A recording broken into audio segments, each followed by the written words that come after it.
Welcome back, everybody, to another deep dive. Today we're looking at the 5 a.m. Club by Robin Sharma. So we'll be kind of dissecting this interesting blend of self-help and business advice. And storytelling. And storytelling, right. Yeah. It's not just like, straight advice or anything. No, right? it's very much packaged in this engaging narrative, which is interesting for a self-help book. Yeah, I mean, that's kind of what makes it so sticky, right? Like you get drawn into the story and then the lessons kind of sneak up on you. Yeah. So speaking of stories, we meet some pretty intriguing characters right from the start. We've got an entrepreneur who's hit rock bottom, struggling artist, and then this homeless guy, well, he seems homeless anyway. Right. Who just casually drops quotes from Jonas Salk. Yeah, and happens to be wearing a very expensive watch, if I remember correctly. Oh, that's right. I forgot about that detail. Mr. Riley, that's his name, and something tells me he's not sleeping under a bridge by choice, right? Yeah, there's definitely more to him than meets the eye. Like Sharma's dropping these little hints, almost like breadcrumbs leading us to who this guy really is. Okay, so we've got this entrepreneur at her lowest point, and she gets this, golden ticket. Literally, a ticket to a conference. Right? Yeah, to this super exclusive conference, and that's where she crosses paths with Mr. Riley. And before you know it, both she and the artist end up with an invitation to his private island in Mauritius. It's like, is this a self-help seminar or a fantasy vacation? It's definitely not your typical self-improvement setup. And then there's that whole thing with the diving boots. All right, Mr. Riley and his smiley face diving boots. I mean, come on, the guy's clearly eccentric. Definitely. But he's also connected to this deeper source of wisdom, this figure called the Spellbinder. Yes, the Spellbinder. We learn about them through recordings in these flashback scenes. And the teaching style is intense, to say the least. Lots of tough love, metaphors, kind of like Yoda, but for self-improvement. Yeah, super wise, but in this really unconventional way. And this is where we dive into some of the core teachings, like those 4 interior empires. Right. Mindset, heart set, health set, and soul set. Those are like the foundational pillars, right? It's all about building a solid internal world before you even tackle the external stuff. Exactly. And to do that, Sharma gives us this very specific routine, the 20-20-20 formula. So 20 minutes for movement, 20 minutes for reflection, and 20 minutes for growth, all before most people are even out of bed. Yeah. The beauty is it's not about cramming more into your morning. It's about starting intentionally. It's about prioritizing those things that matter most before the chaos of the day takes over. And he doesn't just throw this formula at us and say, good luck. He gives us the habit installation protocol. Yeah. Trigger, ritual, reward, repetition for, what was it, 66 days? 66 days, yeah. He breaks it down into manageable steps, makes it actionable. Which is good because waking up at 5 a.m., well, that's no small feat. It's a challenge for sure. But the book makes a strong case for why it's worth it. So we've got this theory, this framework for transforming your life, but how does it actually play out in the real world? Right. And that's where this story takes us on this unexpected adventure. To the Taj Mahal. To the Taj Mahal.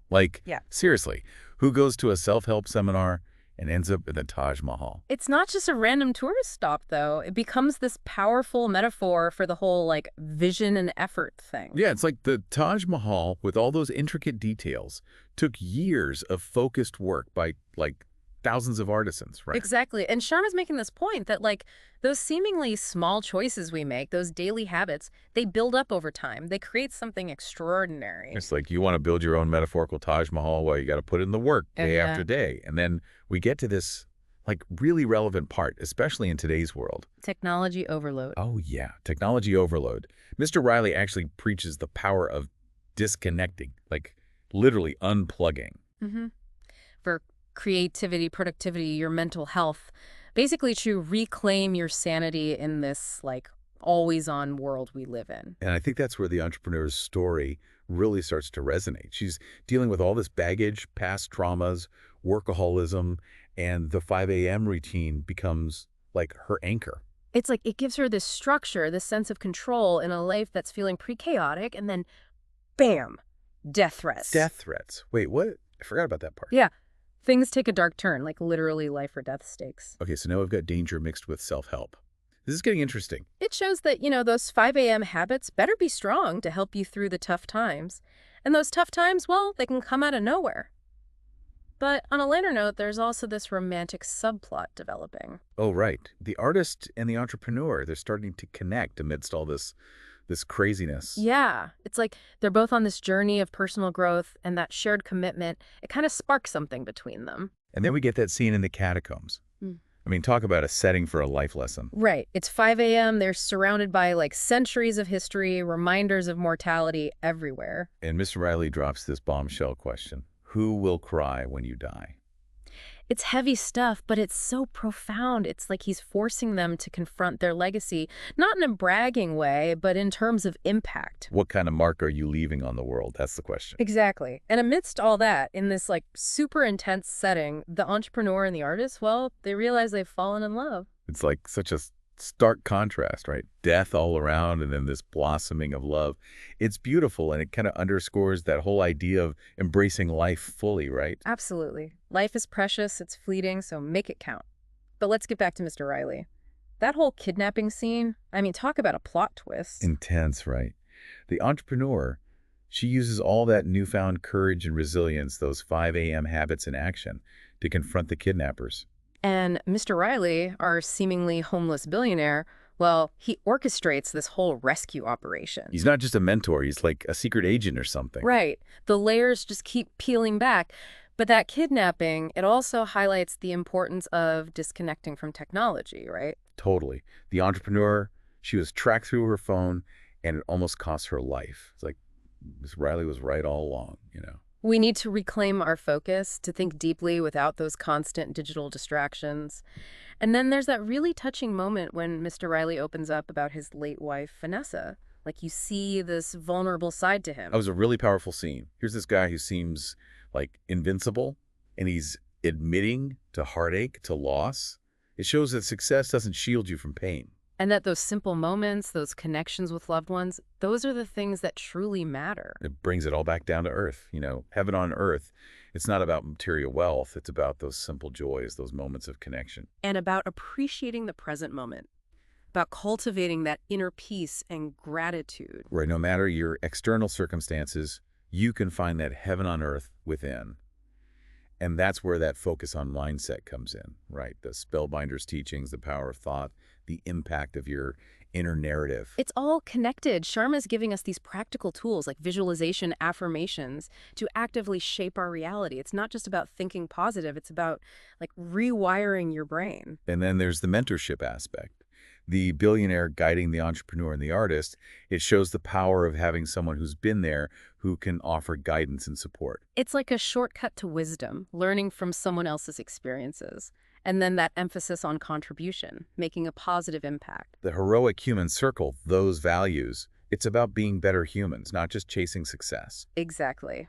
And then that final reveal, we learn the billionaire's true identity, the extent of his wealth and influence. Mind-blowing. Talk about appearances being deceiving. Right. His decision to present himself as homeless, to mentor rather than just throw money at problems, it speaks volumes about his character. It's about empowering others, Yeah. not just rescuing them. And about using your resources for good. So we've got this intense story, these profound teachings, and then that final thought, heaven on earth. It's like Sharma's tying it all together, saying this is what it's all about. It is. It's about that inner transformation, that shift in perspective that allows you to find fulfillment and purpose. But there's one piece we haven't fully explored yet, that final model, the heroic human circle. Let's dive into that next. So this heroic human circle, it's not just some feel-good concept, you know? It really gets to the heart of what it means to live a life of purpose. Right. It's about those 5 virtues. Mhm. Honesty, integrity, bravery, service, and growth. They're like almost like guideposts on the path to becoming better versions of ourselves, right? Exactly. And it's interesting how Sharma connects those virtues to heroism. It's not about capes and superpowers, but about the choices we make, the actions we take every day. Yeah, it's like those little moments, those seemingly insignificant decisions. That's where true heroism lies. It's about embodying those qualities in how we live, how we treat others, you know? True strength isn't about dominance, it's about these things. Yeah, I love that. It's like a call to action, right? Step up, be the hero of your own story, maybe even inspire others to do the same. Absolutely. But there's also this recurring theme of suffering in the book, which can be a bit challenging. Yeah, for sure. It's not always easy to hear, right? Right. But it's not about like glorifying pain or seeking it out. It's more about recognizing that suffering is a part of life and that within those experiences, well, there's this potential for incredible growth. It's like what the Spellbinder keeps saying. Our greatest challenges can become our greatest teachers. Exactly. It's about digging deep, facing those limitations, and coming out stronger, wiser. Yeah. It's a reminder that the path to success, to fulfillment, it's rarely easy. Yeah. It's often through those struggles that we discover how resilient we truly are. Right, exactly. And speaking of modern day struggles, I think Sharma's take on technology and well-being is so on point. Oh, totally. It's something we all grapple with, right? Yeah, for sure. It's about finding that balance, reclaiming our focus in a world that's constantly vying for our attention. It's about being intentional with our technology use, setting boundaries, making space for those real-world connections and experiences. Yeah, technology can be amazing, but it can also take over if we let it. It's about using it as a tool, not letting it use us. Exactly. We have that power. And then there's that beautiful message about heaven on earth, right? It's not some far off destination, it's an internal state. It's about cultivating those feelings of peace, joy, and gratitude in this moment, right here, right now. Absolutely. And Sharma gives us some concrete ways to do that. Appreciate the simple pleasures, connect with nature, nurture those meaningful relationships. It's about shifting your focus from what you lack to what you already have, right? Finding the extraordinary in the ordinary. Exactly. It's about living in alignment with your values, your purpose, and it's that inner shift that ultimately allows you to experience true fulfillment. So the 5 a.m. Club, it's more than just a self-help book, wouldn't you say? Oh, definitely. It's a story, a philosophy, and a very practical guide to living a more impactful and fulfilling life. It pushes you to step outside that comfort zone, embrace your potential, and remember that we're all capable of incredible things. And that mastering our mornings can be the key to mastering our lives. So, as we wrap up our deep dive into the 5 a.m. Club, any final thoughts? Well, I think what really resonated with me is that emphasis on intentionality. It's like whether it's how you start your day, how you use technology, or how you cultivate your inner world, it's about making conscious choices. Yeah. Choices that are aligned with your values, your aspirations. Beautifully said. It's about creating that heaven on earth within yourself and then letting it radiate outwards. Exactly. And remember, even small changes can have a ripple effect. So, what small intentional action will you take today to create a more magical life? The power to create that life is within you. Embrace it, nurture it, and let it guide you toward a future filled with purpose, passion, and profound fulfillment.